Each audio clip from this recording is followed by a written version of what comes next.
Good morning. आज मैं आपको पढ़ाने जा रही हूँ कक्षा 10 की क्षितिज पुस्तक का पाठ संख्या 1 सूरदास। सूरदास के जीवन परिचय के बारे में हमने पढ़ लिया था और उनका एक पद भी पढ़ लिया है। आज हम पढ़ रहे हैं इनका दूसरा पद।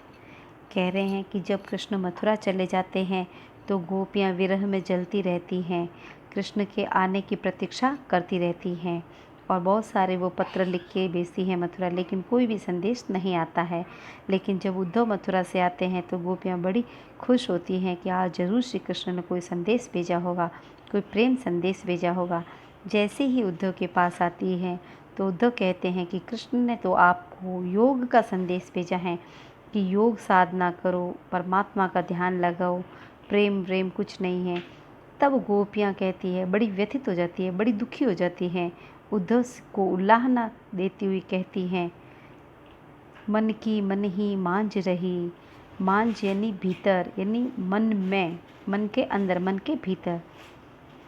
कृष्ण की उपेक्षा से दुखी गोपियाँ उनके मित्र उद्धव को उल्लाहना देते हुए कहती हैं, हे उद्धव, हमारे सारे प्रेम मनोरथ मन के मन में ही रह गए हैं।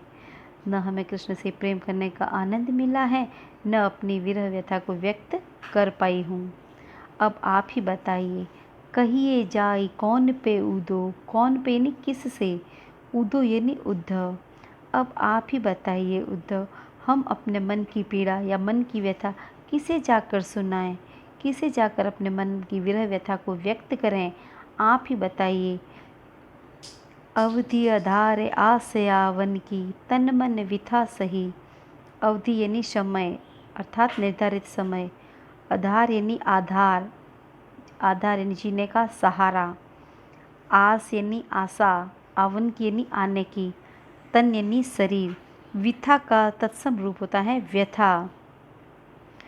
तो कह रहे हैं कि कृष्ण के आने, अब तक तो हमें विश्वास था कि कृष्ण अपनी निर्धारित समय पर आ जाएंगे और इसी आशा पर हम अपने तन मन की पीड़ा को, व्यथा को, अर्थात हम अपने वियोग को सहन कर रहे थे।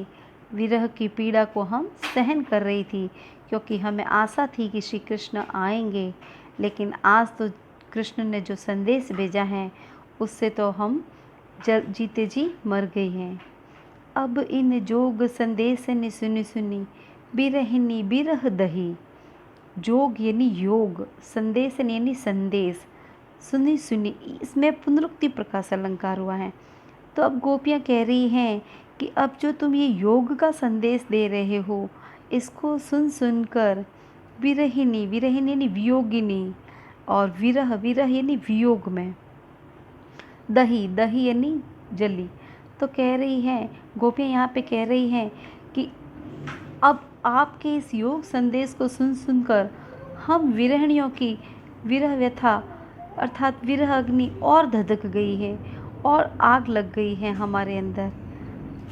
चाहती हुती गुहारी चित हिते, उतते धार बही। गुहारी हुती यानी थी, गुहारी यानी पुकार, अर्थात बचाने की प्रार्थना। धार यानी धारा, योग और ज्ञान का जो संदेश दिया था उसको कहा है धार।